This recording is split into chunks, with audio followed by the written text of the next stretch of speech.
Hi there. Hi. Thank you so much for joining me. Thanks for having me. Could you please introduce yourself? Yes, I'm Holly Chayes. I'm a personal stylist and podcast host of Talking About Clothes with Holly Chayes, where I talk about clothes with people who wear them. That's probably a wide net then. Yes. Which is the whole point. We all wear clothing.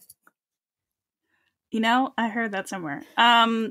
So let's talk about stylist stuff first. So how did you get into being a stylist? Yeah, so I studied costume design in college and then moved to New York and realized pretty quickly that it's not what I wanted to be doing for a career for decades to come. I was much more interested in helping individuals find their own sense of personal style and their own sense of themselves and all of the beautiful things that being in touch with your personal style can mean for your life and the career you can have and the things you can go for and the things you can do and the adventures you can have and all of that. So that's really how I shifted and pivoted. That's awesome. I mean, that's definitely what I'm interested in when it comes to fashion design also myself. So when you decided to start becoming a stylist, like, I mean, how does one even begin that journey? You know, like what, what do you do? Yeah. For me, it was really honing in on how I wanted to approach styling. A lot of stylists come at it from a shopping perspective or a personal organization decluttering perspective. And I come from it much more similarly to how like maybe a life coach would or some sort of coach would. I also sometimes say that I'm a personal style coach and consultant, just depending on who I'm talking to and if they know what personal styling even is. I approach it from a very internal, we do the internal stuff and then we present it to the external. So I started by starting to do that, starting to talk to people about clothes and what their style was and what they wanted it to be and what are some of the things getting in the way and how do we take concrete actions even when we can't drop $10,000 on a new wardrobe and replacing everything, when that's just not, it might be feasible, but it's not an intelligent way to go about doing it.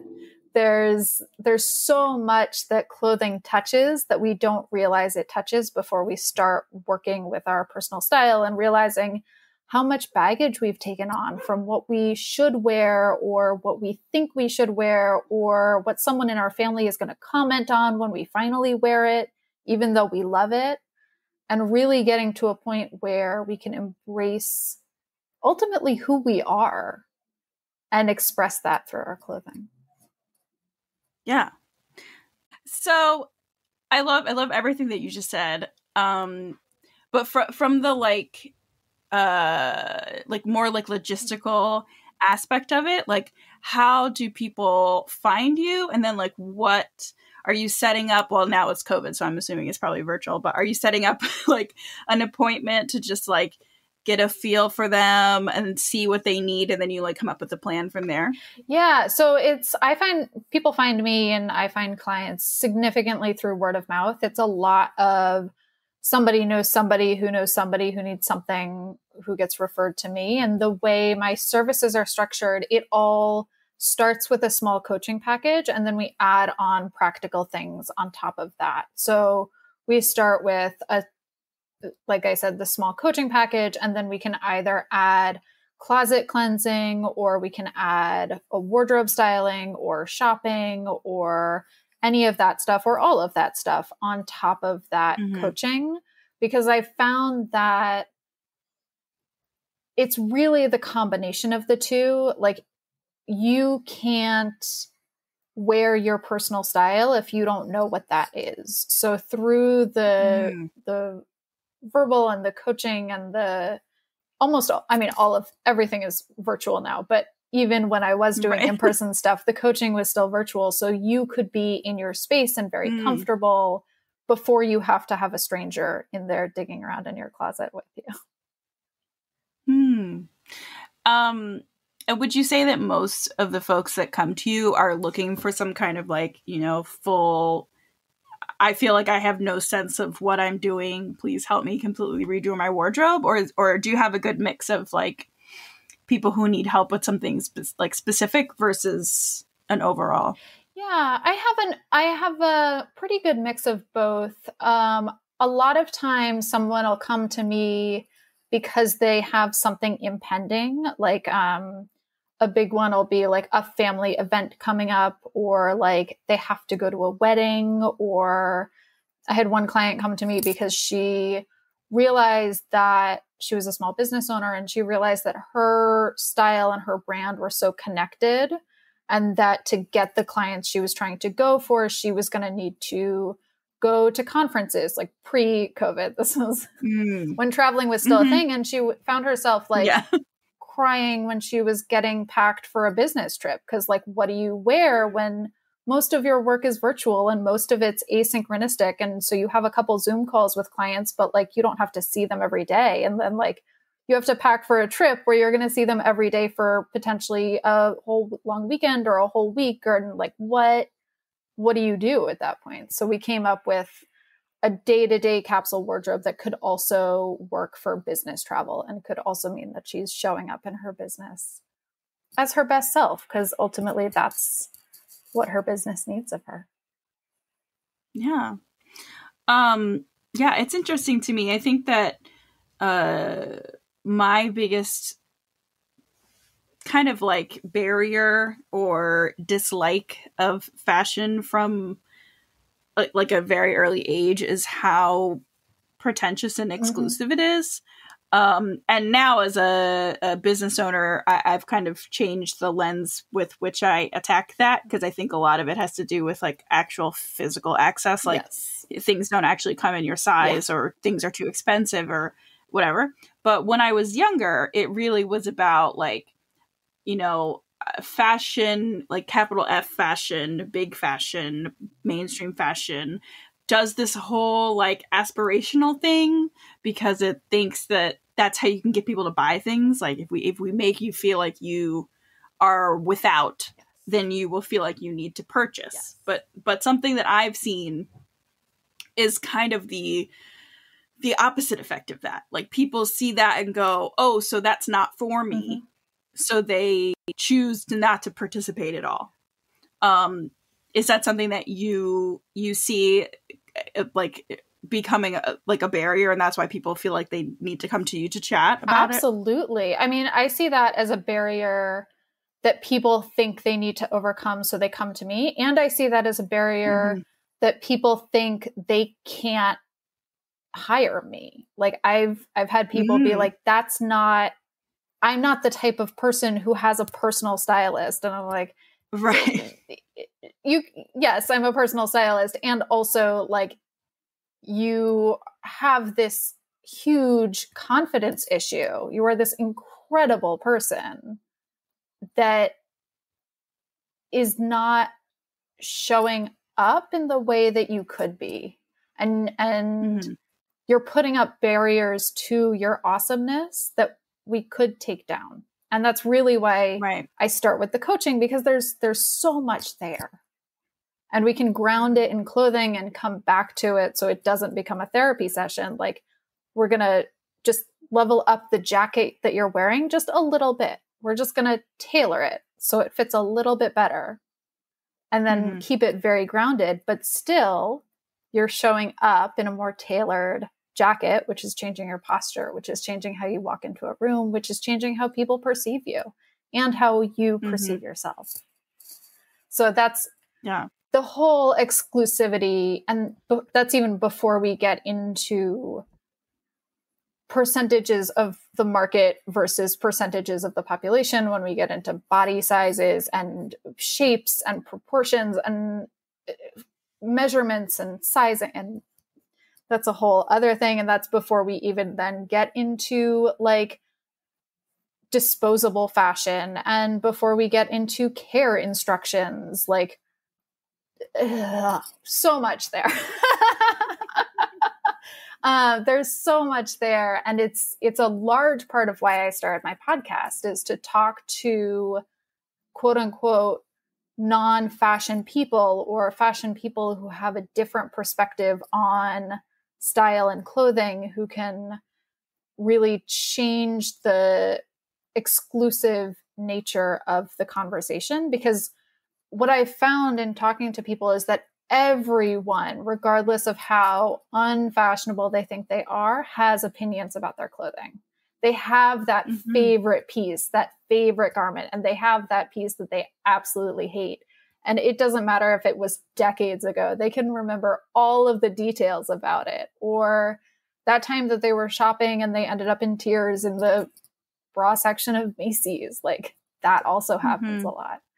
And those really joyful moments of like the graduation dress or the wedding dress, or the thing that they got handed down from their mother that makes them feel connected, or that special thing that they got for that event, or that really loved sweatshirt that just like their old college sweatshirt that just has stayed with them for decades, and they still love that too. Yeah. I mean, I think that, right, what you said at the top, that like, you know, everyone wears clothes. That's something that I say a lot, because I'm talking about how people are left out, size wise. Most of the time is what I'm focusing on. And the fact that like all people of all sizes need to wear clothing. So why wouldn't you want to make clothes accessible for those people to buy? Even just on forget about the moral part of that, but even just on the business part of that. Like, don't you want to make the most amount of money possible? Yeah, so don't you want to make clothes? Yes. And I'm so glad that the people are finally figuring out that like there's a super underserved market there. Because the other thing that you hear is like, just kind of anecdotally, like everyone dresses the same. And then you realize that the majority of Americans are not served and can't fit into the majority of clothes hanging on the rack. So of course, the majority of people look exactly the same. And I'm saying that as someone who lives in New York City and has plenty of access to plenty of boutiques and department stores, and has all of online that they can search. And it's still, get on that, businesses. Come on. Like, come on. This is what, like, no, yeah. This is the point. Yeah. Yeah. I mean, I mean, it's stuff that I talk about all the time, and on this podcast and in general, just like, you know, the majority of people wear plus sizes in this country, and then only 8% of clothing stores make clothing for plus sizes. So, I mean, it's just ridiculous, ingrained fatphobia that's running rampant in the fashion industry. I think it also ties back to what you were talking about exclusivity and that aspiration and body shame and body image and what we think. And again, coming back to those, what we think we should be, or think we should look like, or think we should want. So yeah, there's a lot there. So this is something that I get asked kind of a lot, because I don't just make clothes. You know, I have conversations like this, and I share a lot of information in my stories, and I'm trying to do more than just make clothing. And people will say like, well, you know, did you do any other training to like learn how to talk to people or like have these conversations? Which to me, the answer is no. I mean, I have an education degree, which I think probably helps a little bit with the explaining of things, but I don't know if that is necessarily why I am skilled at talking to people. Aside from your costume degree, have you done any kind of trainings to help facilitate how you have these conversations? No, I have not. I think, and yet I've spent a lot of time, maybe because of that, thinking about how do you have really good conversations with strangers about really intimate topics. And the solution, at least for the moment, that I've come back to is curiosity, and everyone knows their own story better than you do. Oh yeah. So, and And I know probably sometimes I know more about the fashion industry than they do and about how proportions work on human bodies, but I will never know their body better than they do, or their personality, or their life, or their lifestyle. So while I don't have formal training, I try to be as conscientious and ethical as possible. Yeah, I mean, I hope it didn't come off. No, not at all. I don't mean it to be like, when is your training? No, not at all. Yeah. Again, I also don't have, and it kind of happened by accident, like I, just started making clothes for everybody, and style and clothing ends up being such a personal topic for a lot of people. And then specifically when you're trying to, make things more accessible and have these important conversations, it just leads into more personal conversations and more sensitive conversations. And then especially like, I had a pop-up shop for 3 months, and it just, I curated this wonderful safe space. So then people would come in to shop, and all of a sudden it's just me and them in this little store, and we're having conversations about clothes and why they maybe haven't worn something before, but now they want to try it. And like, it just turns into a conversation. And I think when you're somebody who leads with kindness and openness, I think people can feel that. And I think that they're maybe so used to it not being that way when it comes to fashion, that they're just like, oh, finally somebody who, just wants to help me. Yeah. That earnestness, I think, is something that's very lacking in most fashion spaces, to the industry's detriment, I would say. Yes, I agree. It's so much about image, which, like, to a certain extent, I guess I understand, because they're clothes and you wear them on the outside of you, so it's a visual medium. But I think that it becomes too much about like what other people think about what they see you when they see you, instead of how you feel. Yes. Yeah. And I think that really touches on the difference between fashion and style. Like, I often get asked, like, or someone assumes that I do fashion, whereas my background is costume design, which is a whole different medium. And I went into styling, not fashion design, which is, again, a whole different medium. And because my client is the client who's wearing the clothes, I think a lot about clothing as a multi-sensory experience. Like, we experience clothing in a 3-dimensional space. We feel it, we hear it, we see it, we smell it. Like, fabrics have smells, and we don't generally taste it, but whatever, you do you. And fashion, however, is only consumed generally visually. You might have some touch if you're at a show and like the models are walking past and you have fabric moving through the air, creating like air waves and air patterns. You might hear it if it's a specific material, but it's a very single sensory experience generally, especially when we get then into editorial photo shoots and consuming fashion via Pinterest and previously magazines and newspapers and that kind of very one-dimensional thing. And then you think about, no one on the red carpet is comfortable. No model in a show is comfortable. But when we're getting dressed in the morning, we want to feel comfortable to an extent. We don't want an entire day's worth of pain from our outfit.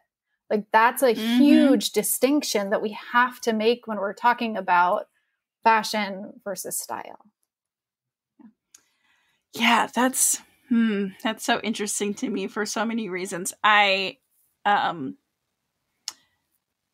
like I have a hard time with when people tell me, like, define me as like a fashion industry professional, even though that's me too. I'm like, literally what I am. I am that, but I don't like being that, because fashion was never about fashion, I guess, to me, if that makes any sense. Like it was more about style. It was about personal style. It was about personal style, and it was about like physically making things. Like those are the two things that make me like fashion. The things that you're describing about, you know, editorial spreads and like you're gonna watch a runway show and like that part of it I was never interested in. 0%. So there's a real disconnect, you know, and I think about even when you just brought up wanting to be comfortable and how so often capital F fashion is not about comfort, right? And models at shows are usually not comfortable. That's so interesting to me, because but then on the flip side, when I'm doing my runway shows and my photo shoots, my model's comfort is like the first thing in my mind. Yay! I purposely try to put my models, especially once they've modeled once or twice or 3 times, and I know them more. It's not that I'm designing for them. I'm making my collection, but then I'm putting models in things that I know that they will like, or at least be comfortable in. You know, like maybe they wouldn't have thought of ordering it, but they don't feel like it's not them. You know, they don't feel like it's not their gender expression, or that it's not anywhere near a color palette that they would pick on their own. You know, those things that like, you know, if you're a person who only wears black, I'm not going to put you in like baby pink. Like I'm just not going to do it. Yeah. You know, and I let my models basically style themselves, like aside from the clothes. They pick their own shoes, they do their own makeup, they would do their hair however they want. And I think that conversely to capital F fashion, I think those are things that the viewer can see when they come to my shows or when they look at my images. And I think they see that the models are comfortable, you know, which at the end of the day, just like you said, like when you're shopping or you're getting dressed, you want to be comfortable. So like what, it's just mind blowing to me that we have an entire industry that's like reads, I am uncomfortable. But then the actual shopping experience of that industry, the people are going to be the happiest if they are comfortable. Yeah. Like that just doesn't. Yeah. Yeah. It's just one of the like in my brain. Many kind of weird, out of whack, out of alignment things that I think the fashion industry is having to grapple with. And I'm intrigued to see how a year of sweatpants and pandemic wear influences the rest of the industry. Like, what does that look like? And what's the backswing after we've all spent a year in our pajamas and loungewear? And do we all totally keep embracing it? Do we have a little bit of a backswing? How does that all sort itself out? Do we get dressed in like outfits, but realize that like an outfit can be fully comfortable, and that comes into a huge thing about fit. Like you can look like you're really well dressed and still be extraordinarily comfortable. Like the two are not mutually exclusive, which is always my goal with a client. Like I want you to be able to walk out of the house with like no prep. You have not spent an hour putting an outfit together this morning. You've thrown on something. You still look amazing, and you still feel amazing, and you feel comfortable, and you feel like yourself. And that's like always the aim to go for. Yeah, that's such a huge thing for me. I mean, my personal style, when I'm going somewhere, I'm always like the person that's more dressed up than everyone else is. Unless I'm in like a very specific group of friends where like we're all that person when we're apart. But so being inside for this past year and not having a reason to go anywhere is hurting me, because I mean I like having places to put an outfit together for and like wear your heels and like do that thing. But at the same time, I think people who may not know me might assume that like that's not comfortable, but like that is comfort for me, you know? So I think it's important to recognize that like everyone's comfort is different. Yes. And also there's no one way for comfort to look. Yes. And like like you were just saying, that really ties back into fit, that like if something fits you really well, it doesn't mean that you're wearing sweatpants and a sweatshirt. Like you can be wearing a pair of pants that actually fit, because comfortable pants do exist. Yes, they do. You know, and a beautiful top and even a blazer, and you could be comfortable. Yeah. It's about good fabric. It's about things that fit you well.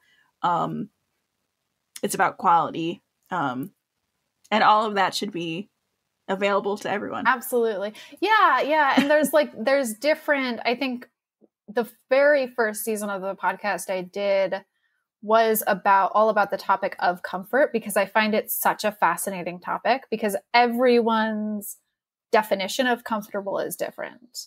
Like you have physical comfort, you have emotional comfort, you have psychological comfort, you have the comfort that comes from being confident and self-assured in what you're wearing and how you look. And there's so many angles to it. And coming back to fit, kind of thinking back to what I previously said about models not being comfortable on runways and in editorials, it depends a lot on what the item is, and also remembering that they have gotten comfortable with a level of discomfort that most of us haven't.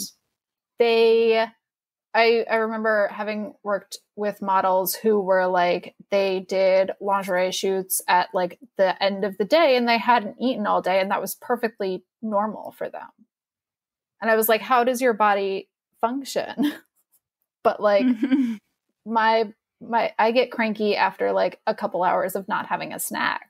Like that's a different level of physicality, and models being pressured to diet and having bodies is a whole other tangent and conversation that is different. And I still think she should have eaten something and still would have looked amazing that night. Like that's right.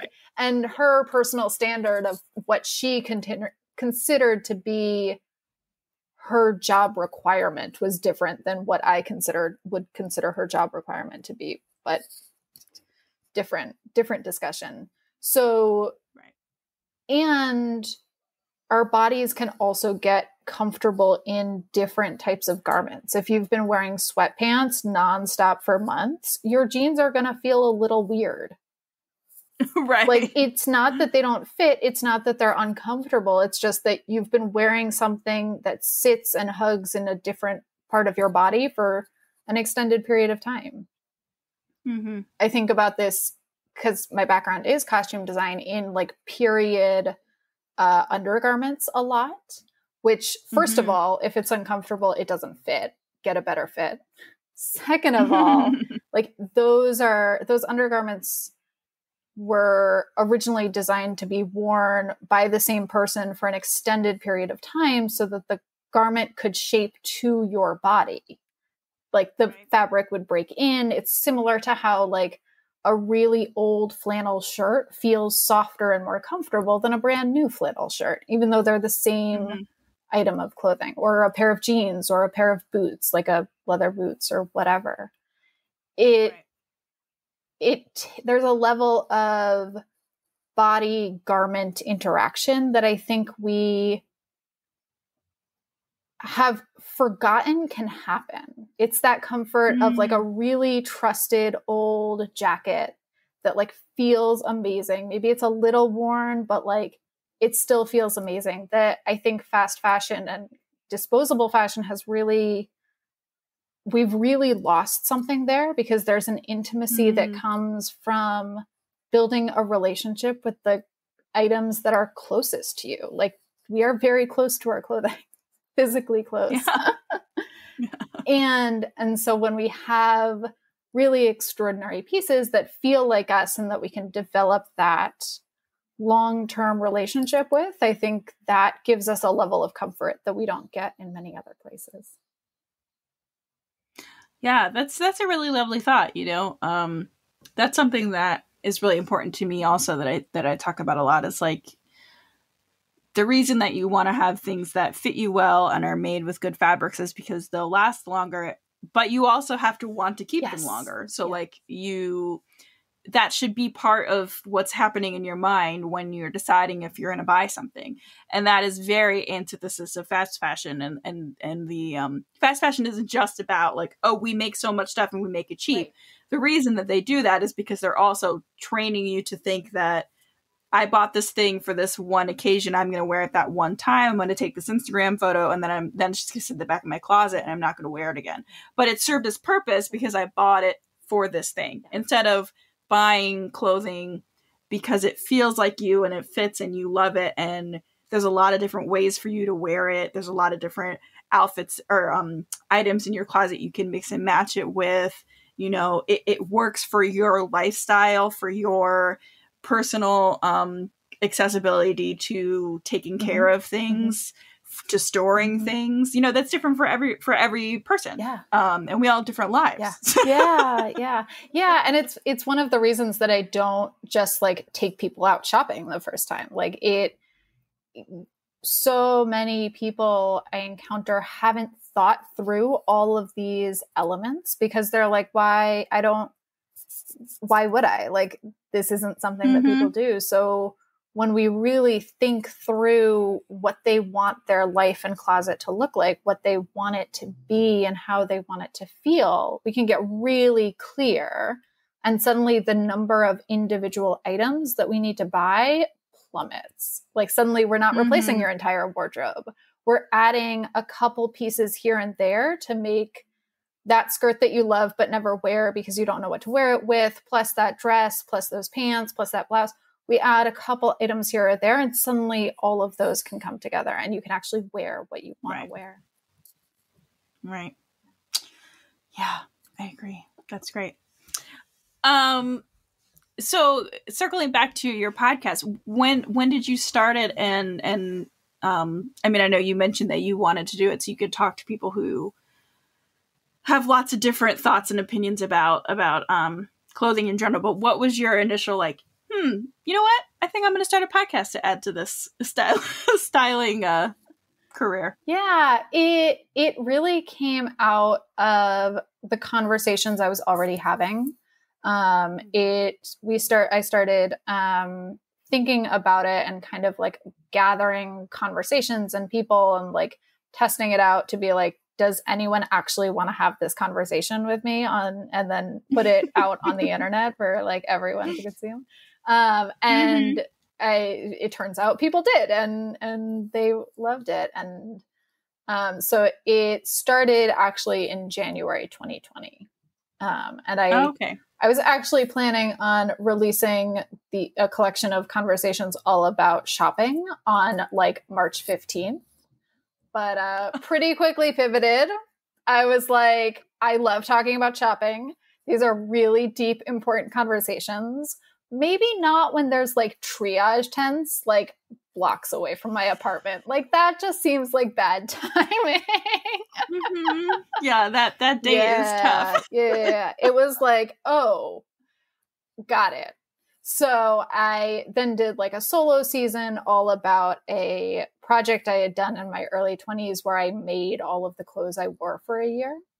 And just to really like, I was like, this, I can at least like have more autonomy about timing and what it sounds like. And there are threads between staying at home and making your clothes for a year because it takes a lot of time. So my social life kind of tanked that year, and staying at home because you have to during a global pandemic.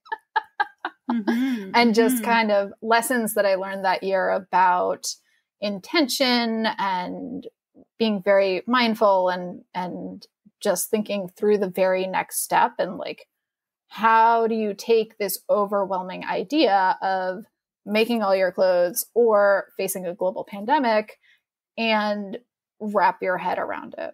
So I released that throughout the April, like spring and summer, and then released that shopping season in the fall. I was like, we have at least come to a point where I can say these were all filmed and recorded pre-pandemic. This is what shopping was like. It will be very different when we can all do that again. And so that was, Okay. It was it was an interesting first couple months to launch a podcast into.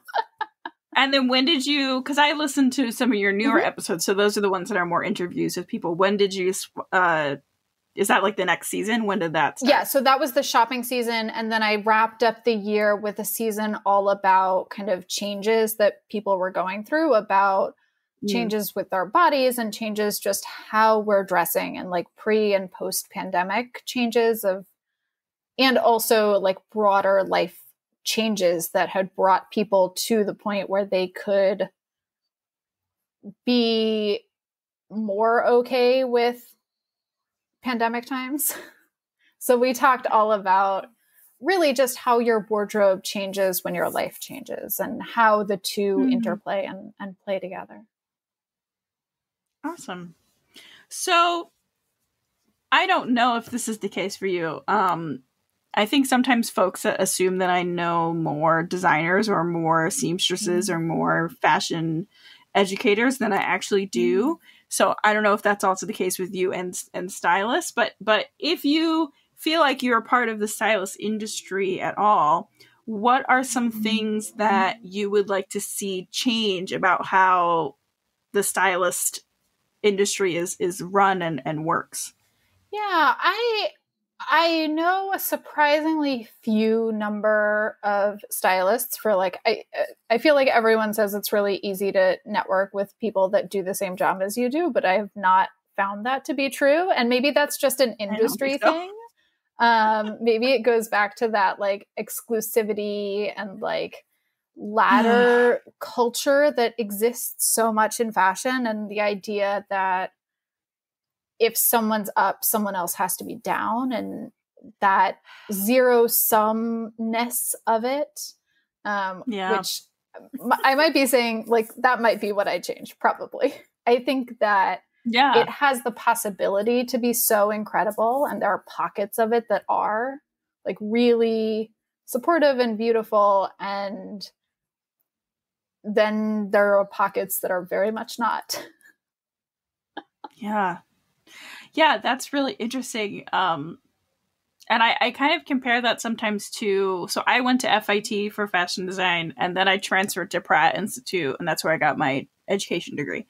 And I sometimes, if I'm talking about that with people in the fashion industry and what I don't like about it, I will use those school experiences as very succinct looks into those industries and how people behave. And like the biggest reason I didn't love FIT, I went there for 2 years. I finished my associates, but then you can either choose to go on or you can leave. Whatever. And I chose to leave mostly because I didn't like the environment of the school. And the environment of the school felt very fashion industry. It felt very competitive. It felt very image based. It, you know, and to people who that's their jam, they probably like it. But that's not my jam. So it just wasn't my environment. And then conversely, when I went to Pratt is more an art school that happens to also have fashion design, although that's not what I went there for, and architecture and things like that. But it's definitely an art school, and it has a completely different vibe. People are helpful of each other. You know, no one's like, don't show your sketchbook to anyone because they're going to steal your ideas, which is literally what I was told at FIT. So, you know, it's a very, very different vibe. So I think that what you're saying about like, maybe it's hard to network with people in the fashion industry who do similar things to you because everyone treats it that way. I mean, 1,000% agree. 1,000% agree. Yeah. And I think a kind of like a sub point to that is the idea in fashion that if you're not competitive, you're not ambitious. Because I would consider myself a very ambitious person. Like there's a lot I want to do in the world, but I don't consider myself like head-to-head competitive person. Like I love being competitive with myself. I love doing better than I did. I want every episode and every season to be better than it was. And I always want to be becoming a better interviewer and a better producer and a better host and a better stylist and better with my clients and being better. But I don't necessarily think that that's me competing with other people in my field. Mm-hmm. I agree with that so hard. I think, that's definitely something that I've heard, that like they attribute or equate being competitive with others to being ambitious.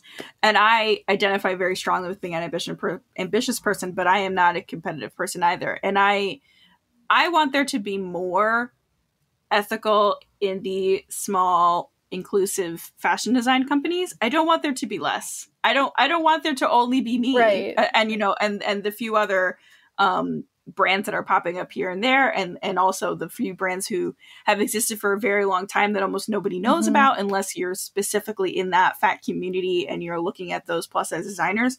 Like, there needs to be more, not less. People wear tons of there's tons of people. We all wear clothing. There can always be more options. I'm not interested in being the most inclusive, the only, the first, like whatever. Like and I do a little bit of consulting work through design as well. And I was having a consult call with a man, and I was giving him, quite honestly, probably too much information, and I wasn't even paid for it yet. But I was trying to set him up to then be a consult client. And before I even honestly explained that much, I was just explaining, like, this is how the fashion industry works.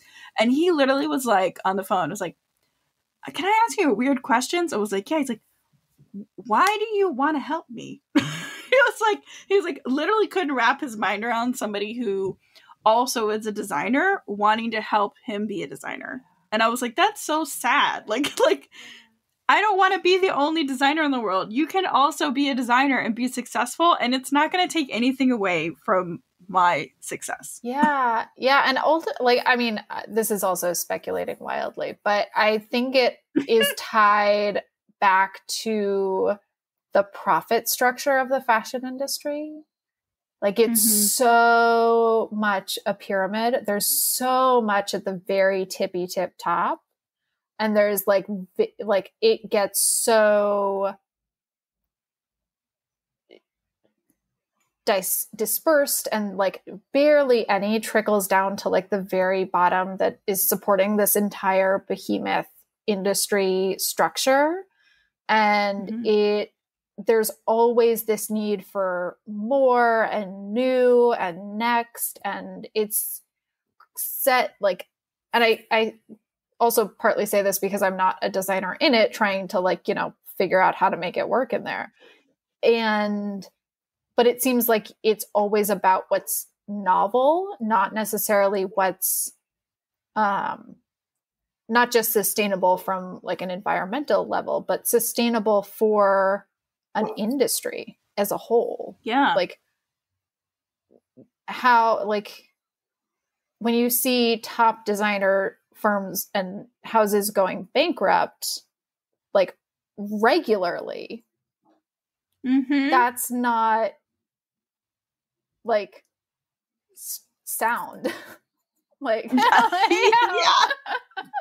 yeah. I actually just did, oh man, when was it? A few weeks ago, maybe. I did a series of reels on my Instagram about how I, as one person with no funding, managed to keep my business going through a pandemic and like be able to do better and pivot and figure shit out, in comparison to these giant companies who have so much money just immediately being like, we're filing for bankruptcy, we're closing 200 stores. I was like, what line were all of y'all living on that like 3 months worth of bad sales, and not even no sales, just like not as great sales, and you're like, we're done, we're bankrupt.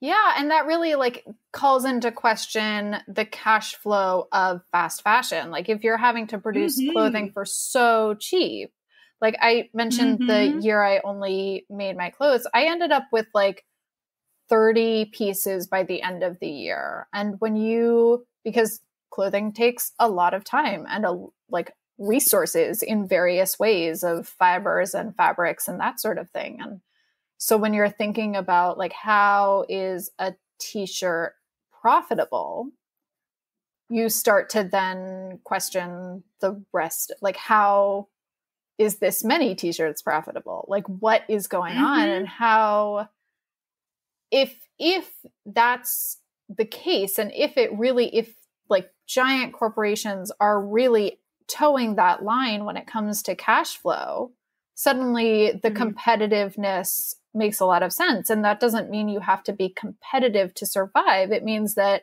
you need to change the model that you're thriving within. Correct. Correct. Well, thank you. Yes. I couldn't agree more. The model at the top is so broken. Yeah. And it's not necessary. It's like, now my dog is here. Hi. Thanks for cutting me off and losing my train of thought. Oh yeah, so what I was gonna say. So the model is so broken to the fact where, I not right now, but pre-pandemic was teaching a business course at Parsons and New School about fashion and specifically the New York City fashion industry, but I kind of broadened it a bit. Yeah. And I added in a day that was not in the original syllabus, where I talked about plus size fashion and sustainable fashion and adaptable, accessible fashion. And I had a student look at me in the face after I gave statistics about the amount of disabled folks who are in this country and the income that they have and the income that they and their caregivers have and how little they're being served. And she was like, I just don't know if that's like a viable business option to make clothes for disabled people, because it's just like not that big of the population. And I was like, also not every company needs to be Target. Not every fashion company needs to be some giant business that's got excuse me, got 1,000 stores and sold worldwide and has licensing deals and like this idea that like a fashion brand has to be this, and it can't just be like a small to mid-sized business that has a niche and serves that customer and does it well and makes a living. Like that's also an option. Yeah. It's like, I forget who to credit this to, but which is really disappointing, but the idea of we need both broad and deep sustainable solutions. So we need, from an environmental sustainability perspective of resource management, we need the targets to be sustainable and to do sustainability. And we also need the small indie, like definitely small businesses to be sustainable too. And the solution is not one or the other, but it's both. We need the giant corporations to make the tiny little incrementally very slow crawling towards sustainability, the little steps that they are making because they have this huge reach and they have the supply sourcing options to really develop technologies and resources and business practices and that sort of thing. And also we need the really innovative, like serving large portions of the market, but that don't make sense for like a behemoth corporation to serve. We need both of these to be functional. And the idea that you have to be a behemoth to be anything at all isn't true. Yeah, it's not true. And it's harmful in a lot of ways to both the planet and also people. But I think that's a very similar thought pattern to something that I bring up a lot in this podcast, that like to any of these problems that we're talking about or like systemic issues that we're discussing, there isn't like a Band-Aid of like, okay, boop. Yeah. We fixed that. Yeah. It's done now. Like you have to attack it at every level. You have to, talk to human beings one-on-one. Yeah. You have to address it in whatever like social circles you're in. You have to address it at whatever work circles you're in. You have to look at like what positions of power am I a part of, or like, if you're somebody who's in charge of hiring people, what can you do there? If you're somebody who creates art, what can you do there? Like everybody needs to think about what they can do in their lives. And if everyone is doing that at all levels, then that's how things get solved. It's not like one magical being like waves a wand and it's like, okay, this problem is solved now. Yeah. It's like nothing works that way. No one is coming to save us. We all need to save ourselves together. And like, that doesn't mean competing more. That means being better, like almost neighbors in some weird way of Mr. Rogers' Neighborhood kind of thing. Like that's, yeah. Like but it's true. How are you contributing in the ways that you can? And that really comes back to kind of coming way full circle back to the whole idea of confidence and showing up. Like, how do you, if you think that you don't have an impact, you're not going to have the impact that you have, and you're not going to be intentional with the impact that you have. And what's really true is that we all have impact. We have voices and we have people and we have resources, regardless of how little we think we have. We can always do more than we assume that we can, or we can be more effective than we assume we are. Yeah, I like that a lot. I think I agree.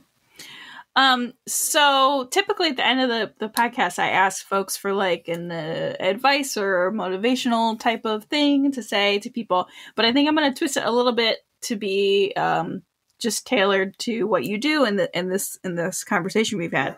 So what is one thing that you might say to somebody who, you know, prior to hiring somebody like you, like maybe they don't have, you know, expendable cash to hire somebody right now. What is something that they can do, like looking at their closet to like just make it feel a little bit less overwhelming? Yeah, the overwhelm is huge. There's so much that so many of us don't wear in our closets. And I would say start there. Like the biggest fear I've seen when it comes to getting rid of clothes is like, what if I have nothing to wear? Like, what if I just don't have the options? What if I what if I just don't have anything? Like, what if I have to get rid of everything? What if I've made terrible choices every time I've gone shopping for the past decades, which is like maybe true, but like, I don't want to admit it. Like, what if that happens? Like, where will I be? What if I've totally screwed up my wardrobe and like really do have to do a whole deep, like replacement? I don't want to think about that. And the reality is that we all have gems in our closets. We have all bought those things that we love. And I'm sure there's something that you put on and just feel amazing in. Like if there's one thing, you're good. And if you're not wearing it anyway, you're not actually getting rid of any choices. You're just acknowledging choices that you've already made. Like, honestly. If you don't pick it up, if you don't put it on, or you put it on, you get dressed in the morning, then you take it off right before you go out the door, like you've already chosen not to wear it. Right. You just have to be accepting of that choice that you've actually already made. Yeah, totally. So how should folks find you /and/or follow you on the internet? Yeah. So you can find my podcast, Talking About Clothes with Holly Chayes, on pretty much every podcast listening app, downloady, streamy thingy. And my website, which is the best way to find out what I'm up to and get in touch and stay in touch, is whowearswho.com. Similar to the idea of like, do you wear your clothes or do your clothes wear you? Wonderful. So I will hyperlink all of those things in the show notes. So you can also just go straight there and click them and you don't even have to do a Google. How easy. So easy. Thank you so much, Holly. Cool. Thank you for having me. It was wonderful.